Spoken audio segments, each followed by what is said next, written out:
The ship was massive, bigger than any city Marcus Vale had ever seen from the ground, and he had seen plenty of cities from plenty of grounds in his 38 years of chasing animals across every continent on Earth. It was not shaped like anything a human engineer would build. It was wide and curved and layered, like a shell that had grown over centuries instead of being constructed in one. It moved without sound. It moved without effort. And somewhere inside it, in a room that smelled faintly of recycled air and something sweet he could not name, Marcus sat on a smooth white bench and waited.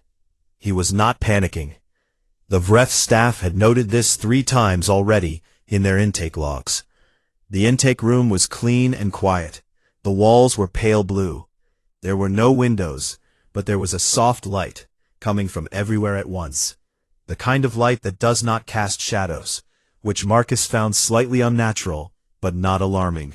He had his field jacket on, the old brown one with the torn left pocket, and his boots, and a small notebook that he had been carrying in his back pocket for 11 years. He opened the notebook and wrote the date, or what he estimated the date to be, and then he wrote, "Collected, alive, breathing fine, no injuries, wait and observe." That was how he handled new situations. He had learned it from 20 years of fieldwork, from tracking leopards in the Serengeti and monitoring crocodile nests in the Okavango. You did not run. You did not make noise. You watched, and you waited, and you figured out what the rules were before you started breaking them. A door opened in the wall. Not a door with a frame, just a section of the wall that slid aside, and a Vreth walked in. Marcus had not seen a Vreth before this moment, obviously, but he found that his brain accepted the sight of one faster than he expected. The Vreth were tall, perhaps 2.5 meters, with long arms and wide, flat faces that looked almost calm by default. Their skin was a pale gray-green, and they had 4 eyes arranged in a slight arc across their foreheads.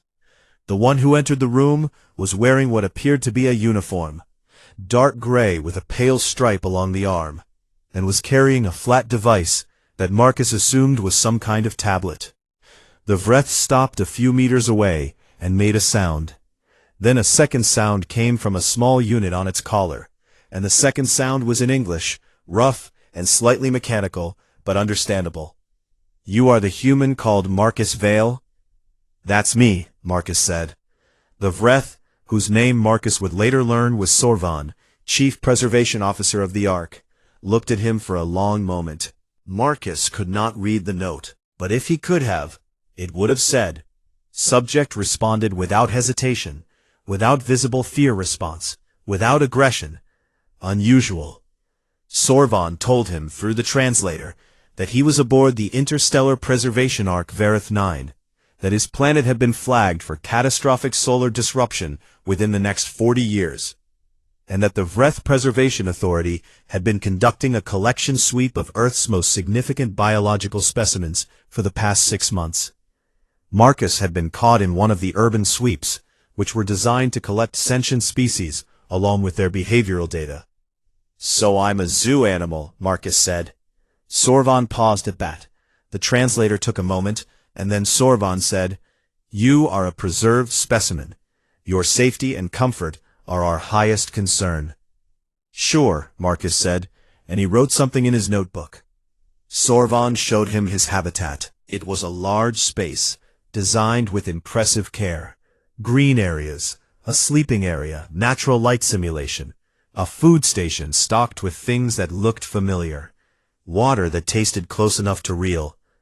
There was even a shelf of books, physical ones, which Marcus assumed had been collected from somewhere on Earth. He checked the spines, 3 field guides, a dictionary, 2 novels he had already read, and 1 he hadn't. He put the unread one aside for later. "This is good work," he told Sorvan, meaning it honestly. "You put real effort into this."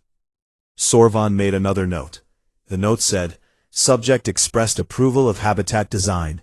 No complaints registered. This is the first time any collected sentient specimen has expressed approval in intake. The tour continued. Sorvan walked him through the broader section of the Ark that housed Earth specimens, explaining how the habitats were organized by biome and behavioral type. Marcus asked questions, good ones, specific ones, the kind a professional asks, about feeding schedules, social groupings, whether the wolves had been collected in packs or individually, whether the sharks had enough space to swim a full hunting pattern. Sorvan answered each question carefully, and seemed, in whatever way a four-eyed gray-green alien could seem, to be surprised that the questions were being asked at all. They walked down a long corridor with habitat windows on both sides. Marcus watched a pair of African wild dogs pace their enclosure, and felt a small ache in his chest, not for himself, but for them. He watched a group of capuchins doing exactly what capuchins always did, which was get into everything and break what they could reach. He watched a Nile crocodile lying completely still in shallow water, and felt the familiar, specific respect he always felt for crocodiles. The respect you feel for something that has not needed to change in 200 million years because it was already exactly right. Then they reached enclosure 7. The enclosure was not large. It was a modest space compared to the wolf habitat or the wild dog area, and at first Marcus did not see anything in it at all. Then movement caught his eye near the back wall, something low and fast, and absolutely unconcerned with the fact that it was being observed. It was tearing apart the feeding mechanism. Not because it was hungry. The food dish was full, sitting right there in plain sight.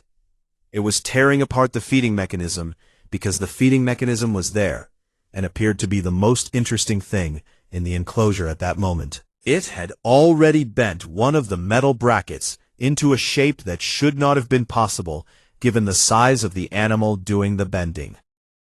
Marcus stopped walking. He looked at the enclosure. He looked at the animal inside it. His face, which had been professionally neutral for the entire tour, broke into a wide, genuine, deeply warm smile. "Oh, good," he said, and his voice had something in it that had not been there before. A kind of relief.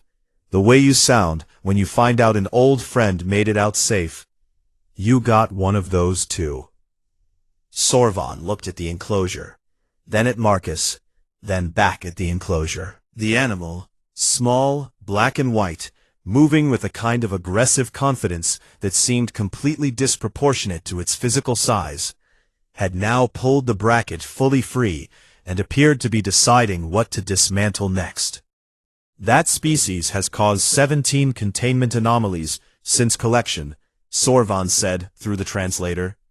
It does not respond to standard behavioral management protocols. No, Marcus agreed, still smiling. It wouldn't. Are you not concerned by it? Marcus looked at the honey badger for another moment. It had found a second bracket and was already working on that one, moving with the total focus of a creature that has never once in its evolutionary history been told that something was too hard and believed it. Concerned? Marcus said. No. He paused, and then he said something that Sorvan would think about for a very long time after. That thing and I have an understanding. Sorvan filed a report that evening. The report was 12 pages long and covered every interaction from the intake session through the habitat tour. The final line of the report read, I do not yet understand the human's relationship with the small aggressive specimen in enclosure 7. I recommend further observation. There is something here that our current classification models do not account for. 3 weeks after Marcus Vale arrived on the Ark, the research team had produced 46 pages of behavioral observation notes and 0 conclusions that any of them felt confident about. This was unusual. The Vreth Preservation Authority had been running the Ark for 230 years.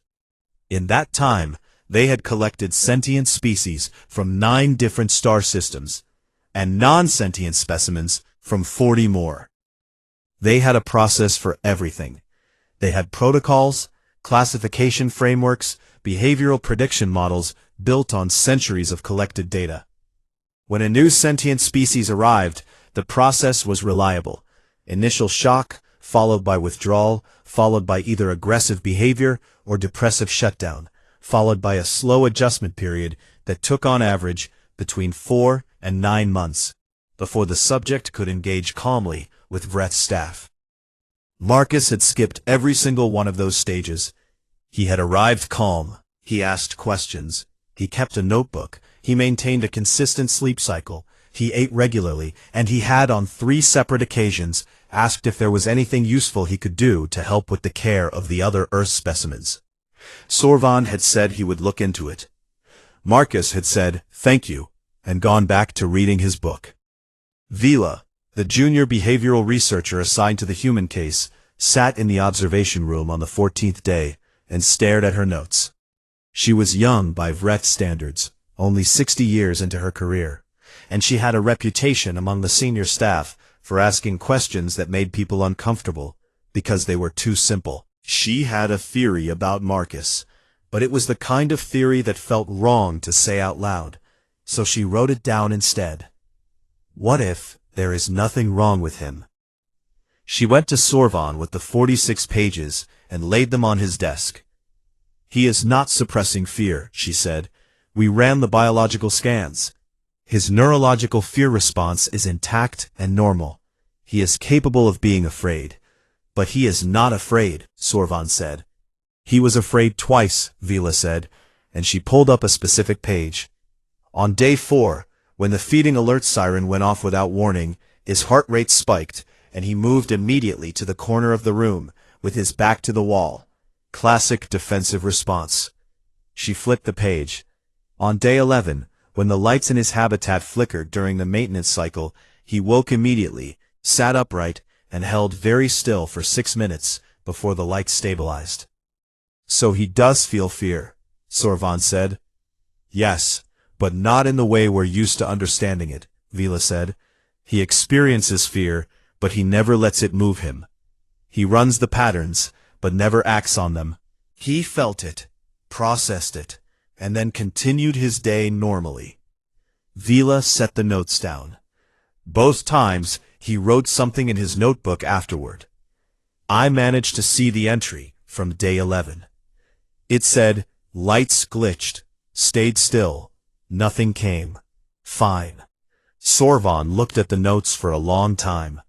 "What do we do with that?" he asked. "I want to interview him directly," Vila said, "with permission."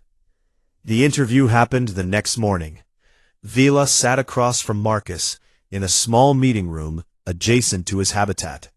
A room with 2 chairs and a low table and nothing else, and she had her recording unit running and her notebook open. Marcus had brought his own notebook. They sat across from each other, like 2 researchers about to compare field data, which, in a way, was exactly what was happening. Vila asked him first about Earth, about what his life had been like. He described it plainly and without drama. A childhood in a mid-sized city, an early fascination with animals, a biology degree, 2 decades of fieldwork across multiple continents. He described tracking large predators, documenting nesting behaviors, working with conservation teams in places where the work was physically dangerous. He described these things the way someone describes a job they loved, not the way someone describes surviving something. "Were you ever in danger?" Vila asked. "Constantly," Marcus said. "And were you afraid?" "Pretty often, yeah." Vila wrote something, "But you continued?"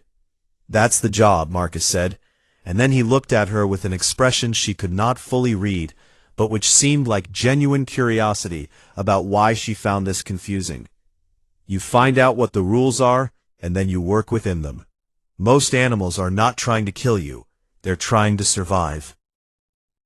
If you understand that, you can work with almost anything." "Most animals," Vila repeated. "Well, sure. Some are just angry," he smiled a little. "But even then it's usually about something. Space, food, offspring. If you figure out what it is, You can usually manage it. Vila leaned forward. She had been building to the next question for 3 weeks. Tell me about the specimen in enclosure 7. The small black and white one. The honey badger, Marcus said, and his tone changed slightly, in a way she had learned to notice. It got warmer, the way it did when he talked about something he genuinely liked. You smiled when you saw it, Vila said, more than you smiled at anything else. They're extraordinary animals, Marcus said. Pound for pound, there's nothing on Earth quite like them. They fight lions, they steal kills from leopards. They get bitten by venomous snakes, and they shake it off, and go back to digging. He paused, and seemed to consider how to explain it. They have a reputation. On Earth they became something of a cultural symbol. There are jokes about them, videos. They're famous specifically because they do not care about size, about danger, about what should theoretically be possible. He looked at her evenly. They just do the thing anyway. Vila was quiet for a moment. And humans admire that? Humans love that, Marcus said. Why? He thought about it honestly, which Vila appreciated. He was not the kind of person who gave quick answers to real questions. I think because it's what we want to be, he said finally. Humans have fear.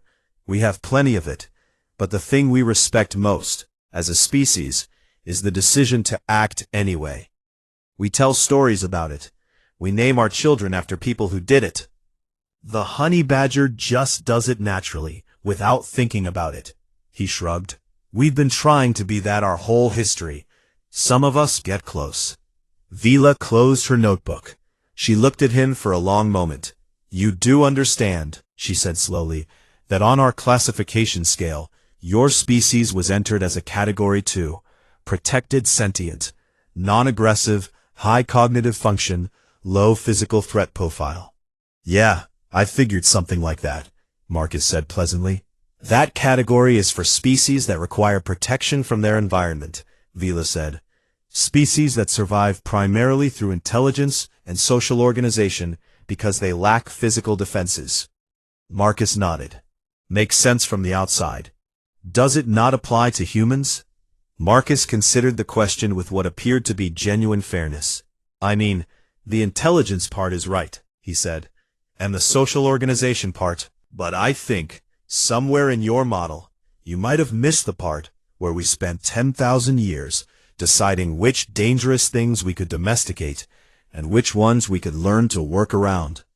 And the part where our idea of a Saturday is sometimes just, he searched for words, voluntarily getting close to something that could kill us because we want to understand it better. Vila added one final line to her notes before she left the room. It read, "The humans may not be the prey specimens we assumed." The containment alarm went off at the 13th hour of the night cycle, when most of the ARC staff were either asleep or in the quiet routine of low-attention monitoring shifts. It was a 3-pulse alarm, which in the Vreth emergency code meant a specimen had breached its enclosure and was mobile in a shared corridor. 3 pulses meant clear the deck, seal the adjacent sectors, and wait. The specimen was a Grakthal. Sorvan, woken at his station by the alert, pulled up the file in the first 30 seconds. The Grakthal had been collected from a world 3 star systems away, a heavy gravity planet with dense atmosphere and very little light. It was 7 meters long, built low to the ground, and moved on 6 limbs with a rolling, fluid motion that was much faster than it looked. It had no natural predators on its homeworld. It had never needed them. Its hide was thick enough to absorb significant impact.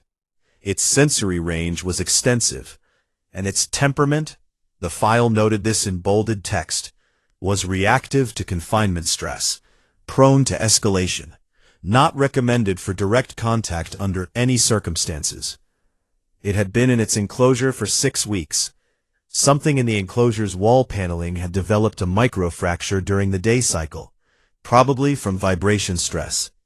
And the Grakthal had found it the way large, intelligent predators always find weaknesses, by pushing on everything until something moved. The fracture had widened.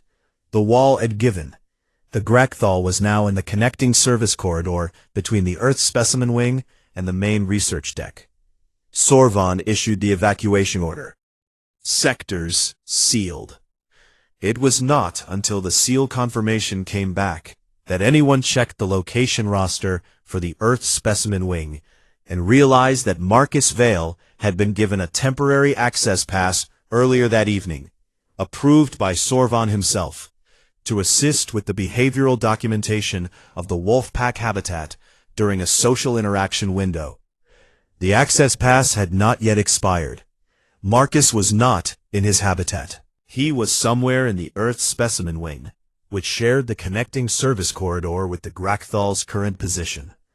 Sorvon sat very still for approximately 4 seconds, and then started trying to reach Marcus through the habitat communication system. Marcus, at that moment, was in the corridor. He had heard the alarm. 3 pulses, different from the maintenance siren, different from the feeding alert, and had moved to the corridor to see what was happening, which was exactly the kind of behavior that the Vreth emergency protocols were designed to prevent. But no one had given Marcus the emergency protocol briefing because no one had expected him to be in the corridor at the 13th hour. And Marcus, hearing an alarm he did not recognize in a place that housed large animals, had done what 20 years of fieldwork had trained him to do. He had moved toward the information source rather than away from it. He saw the Grakthal from about 30 meters away. It was big. He registered that first, the size, the mass, the way it filled the corridor with something that was not just its physical body, but also the particular quality of presence that very large predators carry. The pressure of being near something that has no experience of being prey. It was moving in short, tense bursts, 3 steps forward and then a stop, then a pivot, then forward again. Its 6 limbs moved in an uneven rhythm. Its sensory organs, 2 clusters of small, pale structures above what Marcus was treating as its head, were moving constantly, scanning. It was not hunting. He understood that immediately. It was panicking. He had seen that pattern before, in lions that had been darted and woken in transport cages, in young elephants separated from their herds, in large animals that were physically fine but psychologically overwhelmed. The movement pattern was the same, compressed, repetitive, not aggressive in the predatory sense, but in the defensive one, the kind of aggression that comes from fear and too much stimulation and not enough space. Marcus stopped walking. He stopped completely, and he stood still. The Grakthal registered him. The sensory clusters swung toward him, and the whole body went rigid. Marcus did not run. Running was the worst possible option, and he knew it the way he knew his own heartbeat, not from thought, but from years of the body learning what the mind sometimes forgot. You did not run from something that was already in a fear-aggression state. Running confirmed you as prey, triggered pursuit instinct, removed any possibility of the animal making a different choice. You stood still. You stayed calm. You let the animal get used to the fact that you were there. He breathed slowly, and kept his eyes on the Grakthal. Not a direct hard stare, not a challenge, but the kind of steady, aware attention that communicated, I see you, and I am not moving, and I am not a threat.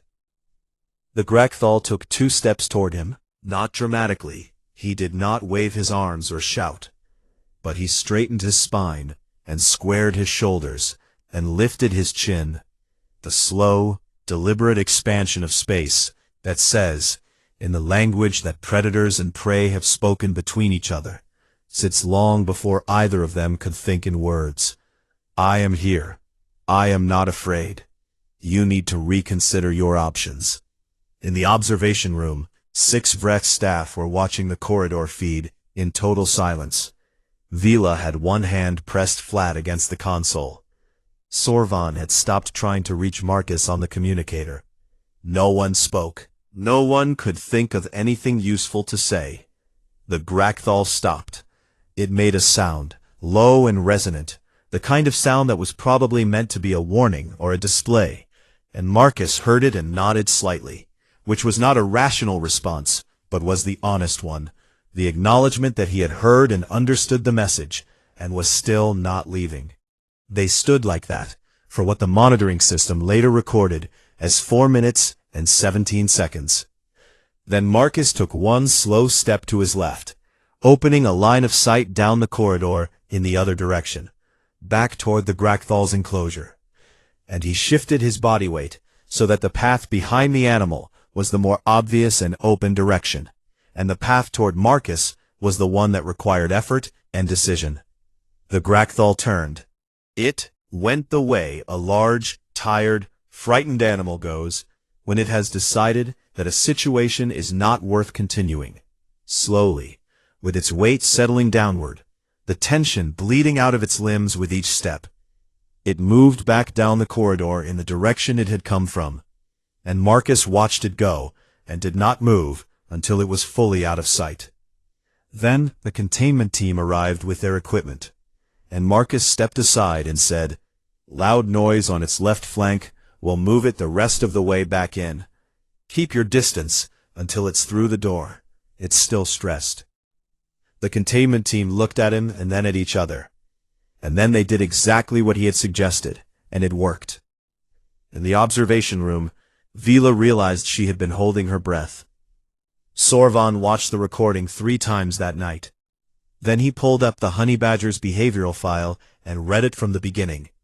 He read about the 17 containment anomalies. He read the notes from the collecting team, who had described the honey badger's response to initial capture as apparently not understanding that it had been captured. He read the section on the animal's documented encounters with larger predators, the lions and leopards and hyenas that had all eventually backed down or given up. He sat with the file for a long time. The honey badger was not stronger than a lion. It was not faster. It did not have better armor or better weapons. What it had was a particular quality that the behavioral file described, somewhat helplessly, as extreme persistence and apparent absence of threat assessment limitation, which was the scientific way of saying that it simply did not accept the possibility of losing. And the humans who had looked at this animal and built a culture around it, who had made it into a symbol and a joke and a piece of their shared identity, what did that say about them? Sorvan added a note at the bottom of his incident report. The note said, "Current classification of humanity as a Category 2 specimen is inadequate." The High Council of the Vreth Preservation Authority met in a chamber at the center of the Ark, a wide, circular room with a domed ceiling that displayed a live feed of the space outside, stars, dust, the distant, cold light of things that had been burning longer than any of them could imagine.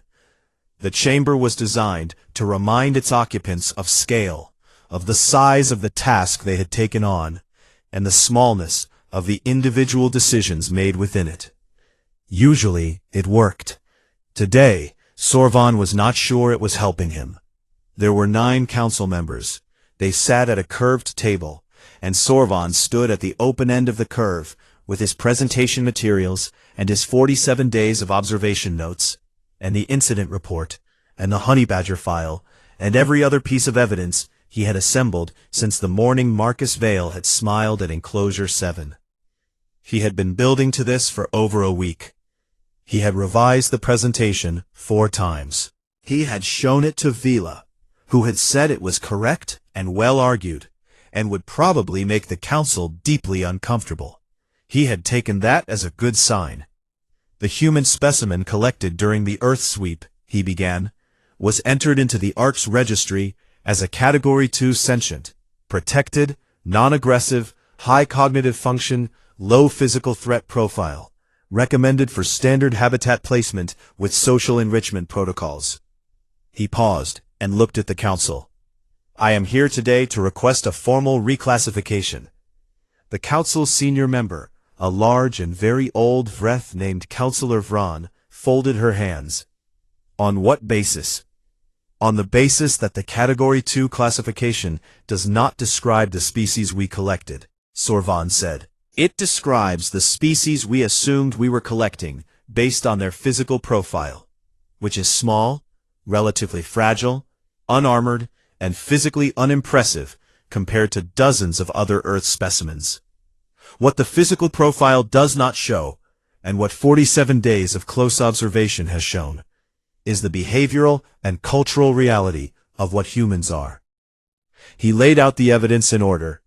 He started with the Grakthal incident, because it was concrete and recent, and the council had all seen the footage already. He walked them through Marcus's behavior in the corridor. The stillness, the body language, the 4 minutes and 17 seconds of standing his ground against a 7-meter predator without a single defensive tool. He noted that Marcus had correctly assessed the animal's emotional state, correctly applied a technique for de-escalating it, and had given the containment team accurate and useful advice afterward. He noted that Marcus had done all of this while fully aware on a cognitive level that the Grakthal was dangerous. He was afraid, Sorvan said. Vila's behavioral scans confirmed elevated stress markers throughout the incident. He was afraid, and he stayed anyway, and he worked the problem. That is the pattern we have observed consistently since the day of arrival. Counselor Vron was listening carefully. 2 other council members were making notes. The remaining 6 had the particular expression of people who are not sure yet whether they are going to agree with something, but are paying enough attention that it might happen. I want to present the cultural data next, Sorvan said, because I believe this is where the full picture becomes clear. He brought up the honey badger file. He described the animal, its size, its physical attributes, its documented behavioral history on Earth. He described the 17 containment anomalies on the Ark, and the collecting team's field notes about its apparent incomprehension of its own capture. He noted that the honey badger had, on its home planet, been documented in direct aggressive conflicts with animals between 3 and 10 times its mass, and had won or forced draws in the majority of those encounters, not through physical superiority, but through what the file could only describe as refusal to stop. This animal is not exceptional in size, Sorvan said. It is not exceptional in physical strength. It is exceptional in one specific quality. It does not acknowledge limits. It encounters a situation that should, by any reasonable calculation, result in its defeat or death, and it behaves as though that calculation is irrelevant. He let that sit for a moment. Now, he said, here is what humans have done with this animal. He put up the cultural documentation, the jokes, the videos, the references, the human internet phenomenon that had turned the honey badger into a species-wide symbol.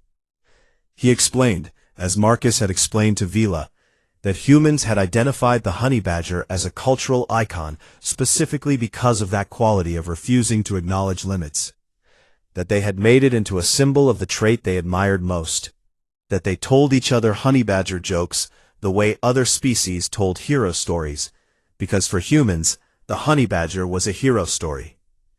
The chamber was quiet. Counselor Vron spoke first.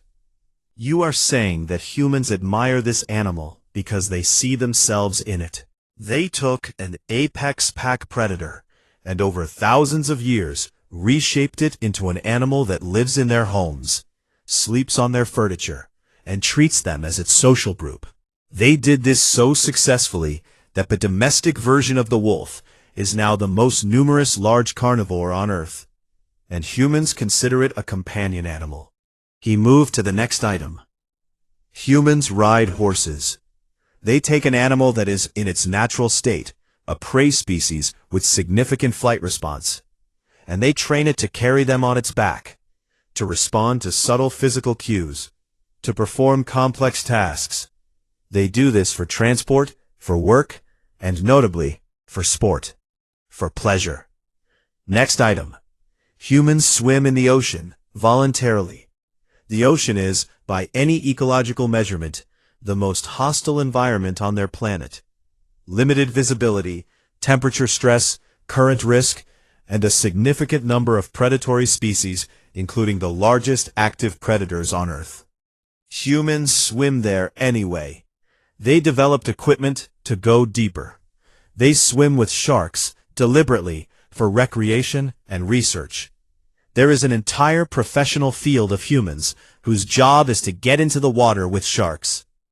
He stopped there and looked at the council. I could continue for some time, he said, but I believe the pattern is clear. Humans are not a species that survives in spite of their dangerous environment. They are a species that routinely moves toward danger because they want to understand it, because they want to work with it, or simply because it is there, and the fact that it is difficult makes it interesting to them. The council was quiet for a while after that. Sorvan stood at the end of the table and waited. He was good at waiting. It was Councillor Vron who finally asked the question he had been hoping someone would ask. She asked it slowly, as if she was still working out whether she meant to say it.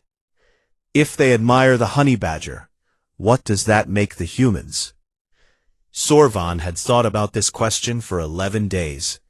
He had written 4 different answers and crossed them all out.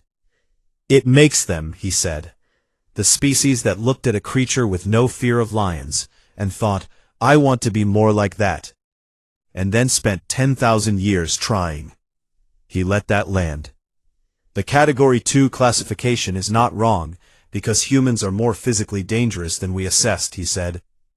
It is wrong because it assumes that humans are defined by their physical limitations.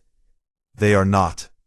They are defined by the extent to which they have decided, culturally and individually, that their physical limitations are not the final word on what they can do. He picked up his notes. I am requesting reclassification to Type 4 Cooperative Apex Generalist, a category that, to my knowledge, has never been used before.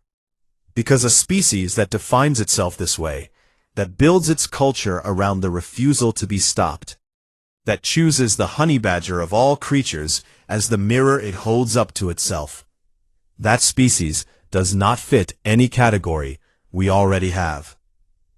The council voted that afternoon.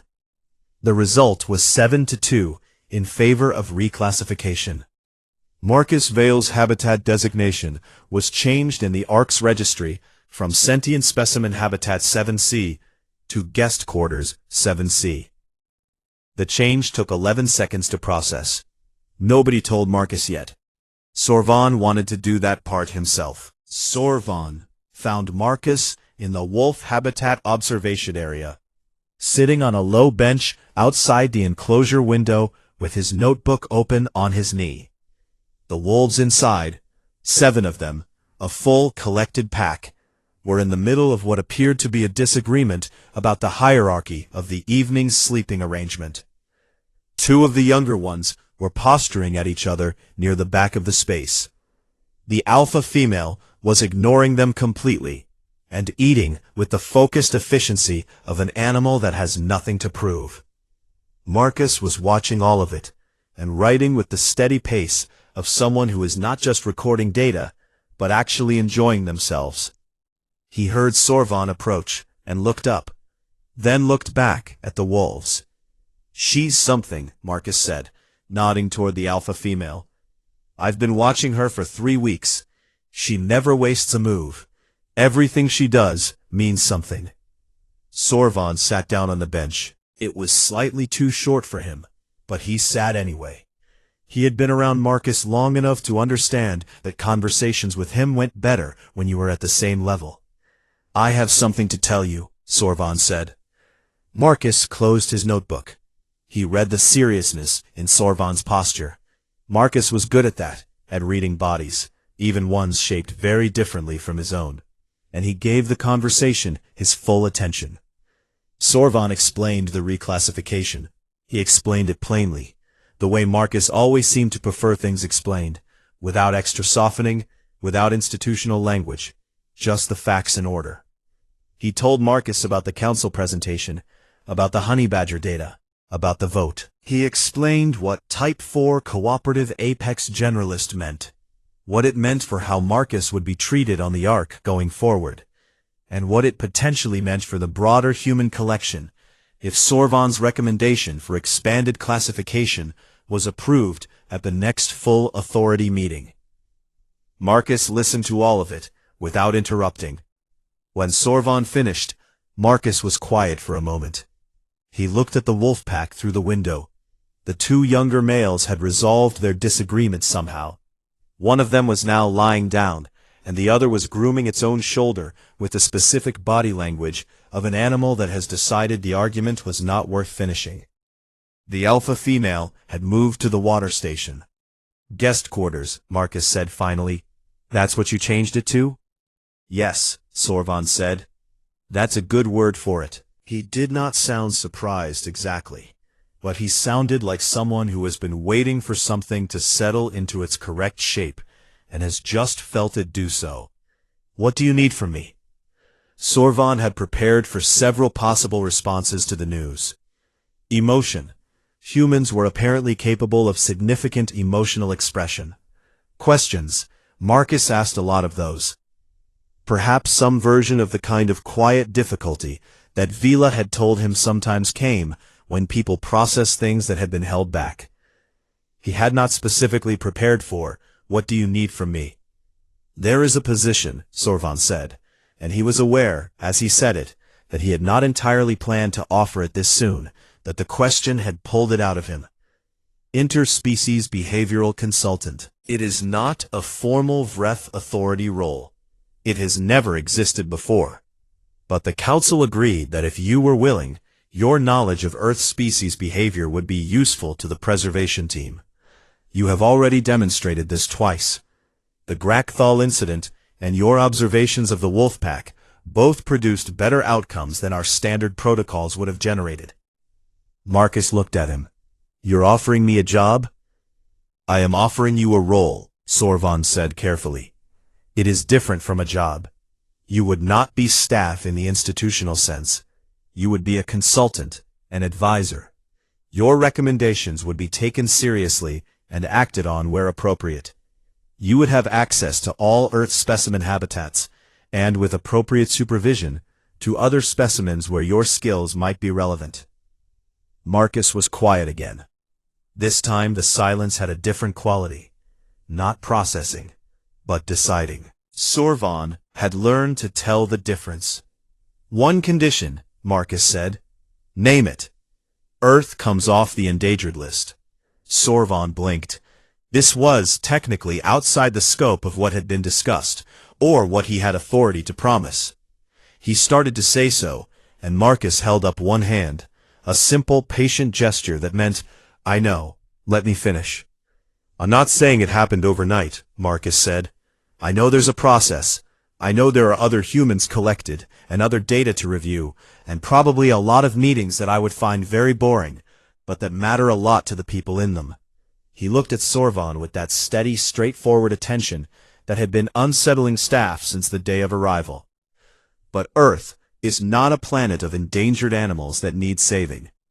Earth is a planet of people who are in the middle of their lives when someone picked them up. They're not specimens. They're not collections. They're people who are going to keep getting up in the morning and trying to figure out what to do. And they deserve to do that on their own terms." Sorvan sat with that for a long time. "I cannot promise outcomes," he said finally. "I can promise process. A formal review, conducted with the same rigor as the reclassification, with my personal recommendation that the Category 2 designation for the entire collected human population be revisited." Marcus looked at him. "And I will argue for it," Sorvan added.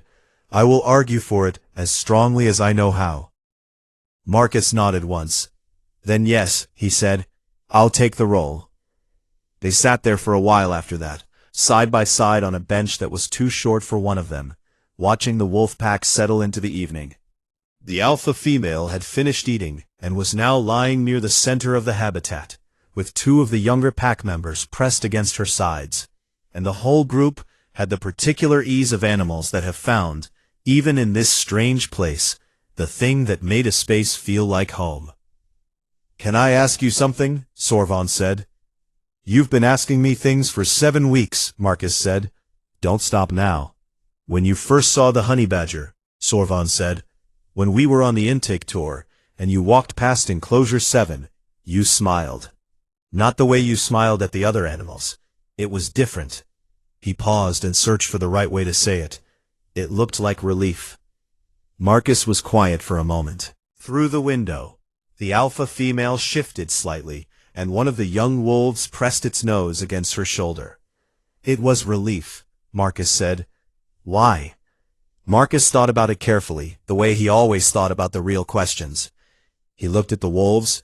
He looked at the corridor ahead of them, at the long curve of the arc, stretching away in both directions, at the scale of the thing they were both inside of. I had been on this ship for 6 hours, he said, and in those 6 hours, I had figured out some things pretty clearly. That we were a long way from home. That the people who had picked us up were well-meaning, but had genuinely no idea what they had picked up. That I was, for the moment, on my own in terms of figuring out how to navigate that. And then I walked past that enclosure, and I saw that animal. That specific animal. The one that fights lions, and steals from leopards, and gets bitten by vipers, and keeps moving. And I thought, okay, we're not alone. Sorvan looked at him. Not alone in what sense? Marcus turned and looked at Sorvan directly. In the sense that there was something on this ship that operates the same way I do, he said. Doesn't matter what it faces. Doesn't calculate whether it should be possible. Just does the thing. He looked back at the corridor in the direction of enclosure 7. I've spent my whole life working around that quality, respecting it, studying it, trying to understand it. And then I end up on an alien ship, farther from home than any human has ever been, and that same quality is right there in a habitat 300 meters down the hall. He was quiet for a second. That felt like something. Like a reminder that the rules I'd been living by were still the right rules, even out here. Sorvan did not say anything for a while. The sounds of the ship, the deep low hum of its systems, the distant movement of air through the arc's filtration passages, filled the silence without intruding on it. I will tell you something, Sorvan said eventually. When I filed my first observation report after your intake day, before the Grakthal incident, before Vila's interviews, before any of the reclassification process, I wrote a line at the end of it. I wrote that I did not understand the human's relationship with the small aggressive specimen in enclosure 7, that I recommended further observation, that there was something in it that our models did not account for. Marcus looked at him.